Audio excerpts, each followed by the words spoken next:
All right, cool. All right, so welcome Sam. Thank you for joining us. I'm so happy to have you here. We're just going to cover different types of water today. Would you like to do a brief explanation on your background? Sure. My name is Sam Tran. I was a clinical laboratory scientist. I worked in the pharmaceutical industry for over 20 years. I studied medical technology at the University of Washington in Seattle here. And I had a near-death experience about 6 years ago, and then it kind of woke me up to a different path in life. And now I spend my time helping people stay healthy as opposed to treating them once they're sick. Oh, cool. So you've gone from pharmaceutical subscribing stuff to the other side where you're like, no, let's work on how we can actually help heal our body. What's the root cause of things? Yeah, prevention is the best way to go, for sure. All right, cool. So we're going to jump right into this and just do, like we had said, a rapid fire of questions and go through explaining different types of water that there is available and processes that people go through on filtering their water and what they're drinking, so that people just have a really good, simple understanding. So I'd like to jump into breaking down what is water. Okay. Quite simply, water is H2O. Water is 3/4 of your body. Every living animal and plant and virus, bacteria, everything on this planet needs water to survive. So if we don't go without water for, I think, a week or 10 days or something like that, we'll die. And so water is essential for life, right? But basically, everyone knows about water, but it's all not the same anymore, unfortunately. Yeah, not equal, right? Yeah. Okay, so what is the difference between tap water and bottled water? So what are those two things? So tap water and bottled water are very similar. The bottled water that you buy in the store is basically tap water from a city that goes through a processing plant, and they filter it out and they put it into the bottle for convenience. Right? Okay. So it's not exactly tap water, unprocessed tap water, but it's just filtered tap water. Okay, and so when you say it's filtered, is it filtered from what they put in our tap water, what we're getting direct from our taps? Yeah, they get the same tap water we do, okay. But they put it through filters. They put it through, probably reverse osmosis or some other filters, and then they put it into water. Put it into bottles and then sell to us. And so then what's in our tap water? What's that? What's in our tap water? First of all, chlorine, lots of minerals, lots of other chemicals and things like that that preserve the water. Our tap water is actually pretty good in most places, but it's good in the sense that there's not very many living organisms, living bacteria in the water, because they put chemicals in there to kill the bacteria. But nowadays, you actually have a lot of industrial contaminants in your city water too. Yeah. Yeah. Yeah, we have that a lot over and I grew up in Fiji, and it's the same thing. It's obviously like third world, so we have a lot of living organisms in it. If you come over from, say, a first world country, you'll get sick straight away from drinking that water. Yeah, Giardia and all sorts of other waterborne diseases. That's it. Yeah. Okay, so then what is distilled water? I get this quite often. Okay, so distilling is a process where you heat the water up, and basically your water boils, and then the water vapor is the distillate, right? And so it goes up and it recondenses down another pipe, and it goes back into distilled water. Yeah. So that's the process of distillation, right? You distill the water, but you basically boil it, make it into steam, right? And then you condense the steam back down into water, and then you have distilled water. Okay, so I guess that's because people don't understand that water is basically, it's a liquid, it's a gas, and it's a solid form, so it can be done. Yeah. So you change it from a liquid to a gas state via steam, and then you condense it, you cool that back down into a liquid again. Okay, and does that remove anything that we need? Like, what does it take out or put back in? So if there's bacteria and things in there, the boiling and things that will kill the bacteria. And so if there's volatile compounds in there, like chlorine and other things, that will reduce or actually eliminate it. But if there's any large impurities or anything in there, like dirt or sand or something like that, that wouldn't necessarily go up into the steam. That Yeah, would it still would be filtered at the bottom, I guess, like all the leftover sediment. true. Okay, and then does it remove anything good that we do need in the water? Well, it's still if your water will still have minerals and things in there, and so I don't think it takes out I don't think it takes out any kind of minerals or anything like that. So Okay. it's mostly distilled water is mostly used in like scientific processes. It's very pure water, but Mhm.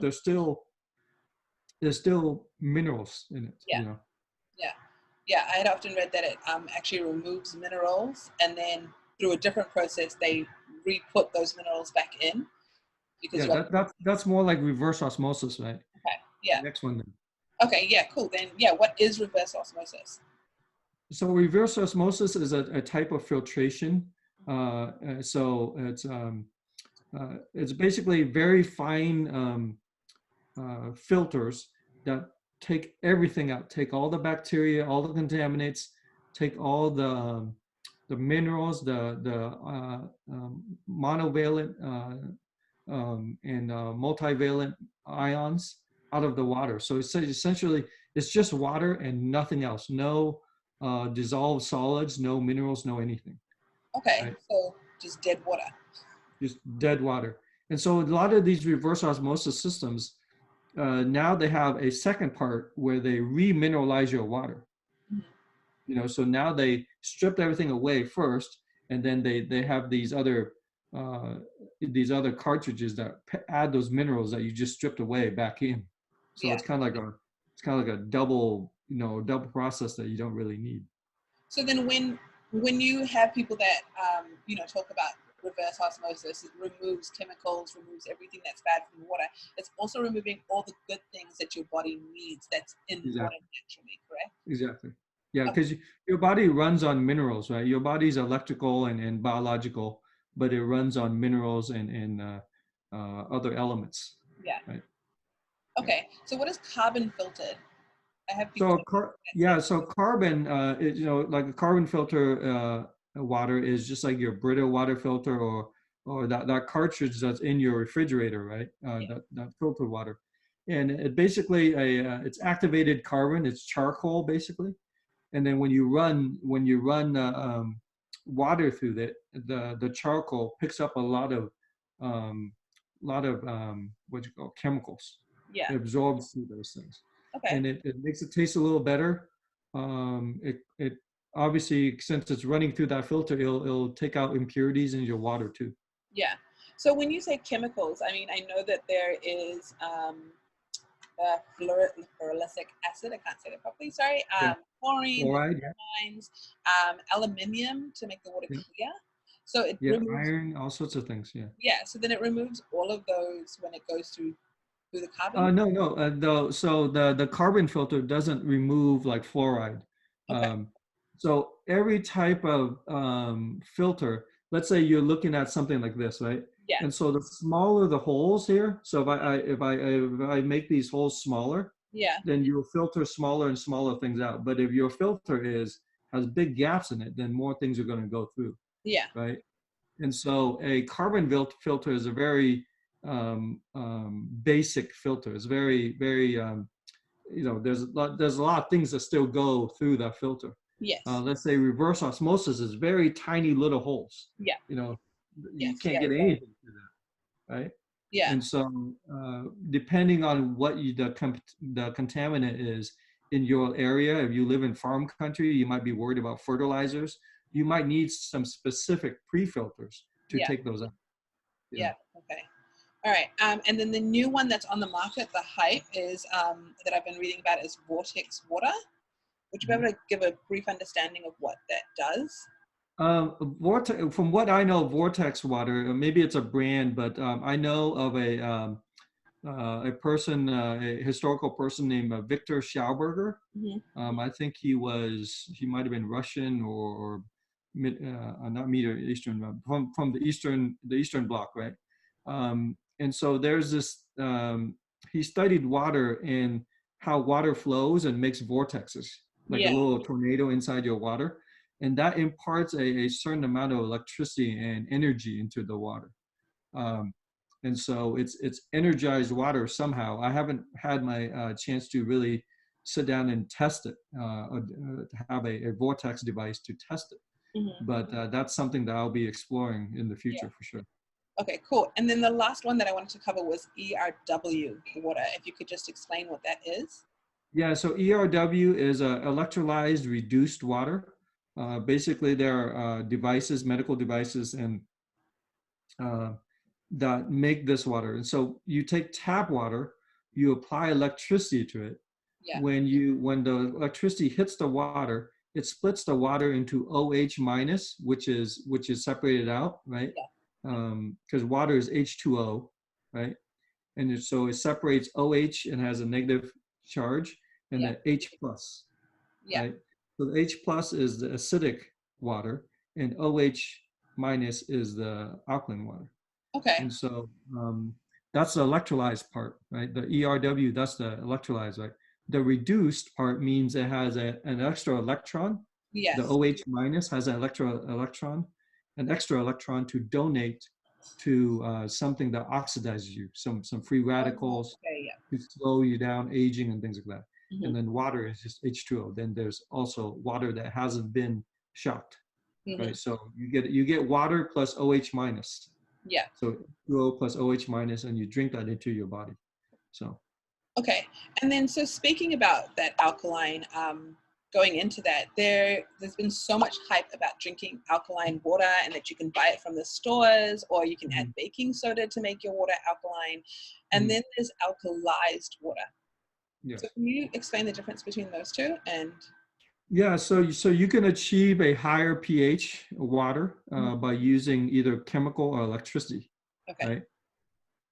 So chemical, you can add calcium carbonate, you can add minerals to bring up the pH because you're adding ions and you're adding minerals to the water to bring the pH up, right? Yeah. But you can also achieve that pH by splitting the water into OH minus and Yeah. H plus, right? So you're using electricity. One way is using electricity, or another way is just using chemicals. Okay. So So one you'll is both, more of a natural occurring thing, and yeah. one is more like a man-made thing. Yeah. So the electrolyzed reduced water is more of what nature does. Yeah. You know, so you see these thunder and lightning storms, Yes. Yeah. and so that's what nature is using. She's using a very high electricity to purify the water, Yeah. right? And you know, nature also makes filtered water too, because when it rains, it filters through all the rocks and limestone and all the stuff. That's filtering, right? Yeah. And it also picks up minerals from them too.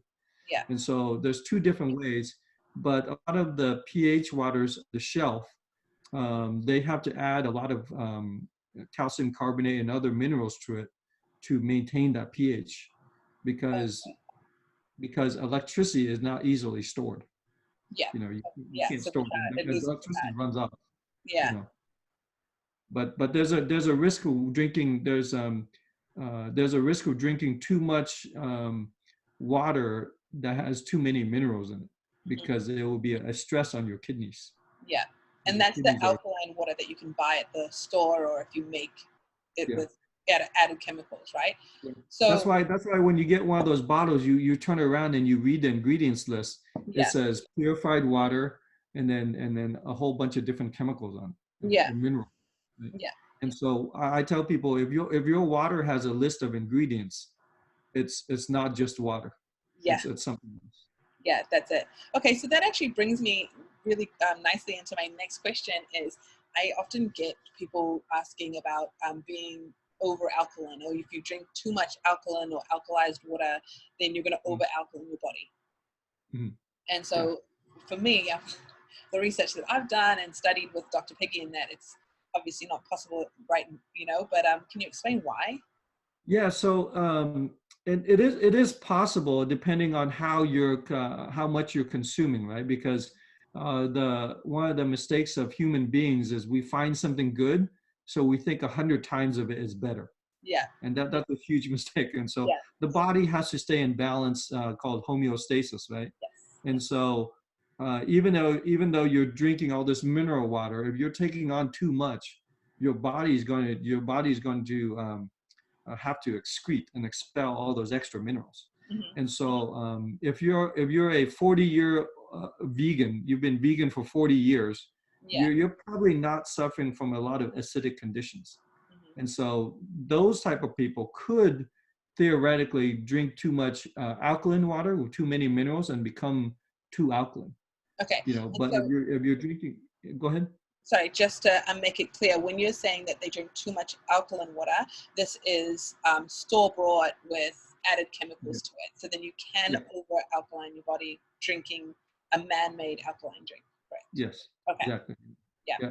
Now the other one is the ERW, the electrolyzed reduced water. Mm-hmm. So that one is also alkaline, but they don't use chemicals to make it alkaline. They use electricity. Yeah. Okay. And so your body, being an electrical being, you will absorb as much electricity as you need. Yeah. Right. And let's say you touch a door handle or you walk barefoot, Yeah. that extra energy is going to run out. Yeah. Right. So you immediately neutralize it. And Yes. so it's a big difference. Yeah. So if I was drinking, according to my body weight, how much of the, electrolytically reduced water, because it's alkalized and it's an electrical thing, I can't like over alkaline myself that way. No, you can't get too alkaline because your body will actually help you maintain that. Yeah. Right. But then again, we have to kind of listen. We have to listen to our body, right? If you drink too much water, you can actually get into this condition called hyponatremia, which is like low sodium, right? Yeah. Because you've rinsed all the salt out of your body, Yeah. right? And now you're getting muscle cramps and all sorts of stuff because you don't have enough salt, right? And so everything in moderation, but for most people, like 99% of the people on this planet, they have too much acid in their body. Mm-hmm. So for the maybe the 0.1% of people or whatever that are already 40 years vegan or something like that, they might experience something, or they might not.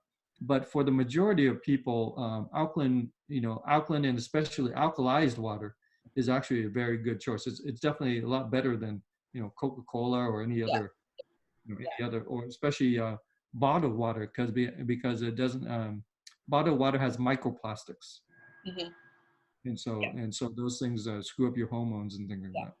So it's really, really good to actually touch on the fact that when you're drinking ERW water, you won't be able to really over alkaline yourself, because at the end of the day, you're still taking in other things that are going to keep the whole acidic alkaline balance. So if you're drinking all of this water and then you're going to go and have a Coke, that reduces all of the good stuff that you've pretty much just exactly had, so I think that's so there's this window, right? And so let's say you go from 0 to 100, right? Yeah. And so if health below 0, below the low limit, that's not healthy either. Yeah. But above the limit of what your body can handle as far as toxins or whatever, that's not healthy. Yeah. And so your body tries to stay within this window. Yes. Right. And it uses a lot of water, food, and air to do that. Mm-hmm. But if all your air is polluted, all your water is polluted, and all your food.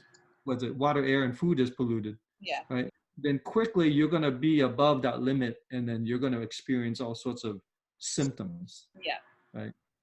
But the same thing can happen when you're below it, when you don't have enough calcium, when you don't have enough sodium, when you're below that limit, then that's also a problem too.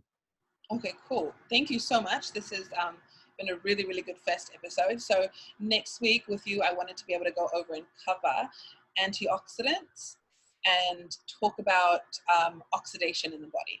So everybody that's watching, please, any questions that you guys had about today's explanation or the upcoming episodes, please comment below in any of the sections that you find this on, any platforms, and we'll make sure that we add them in so that we can break it down and give you the simplest explanation possible. So it's been Great. so much fun. Thank you so much, Sam. All right, thank you. Next week. Yeah, looking forward to it. Cool. Thank you. Bye.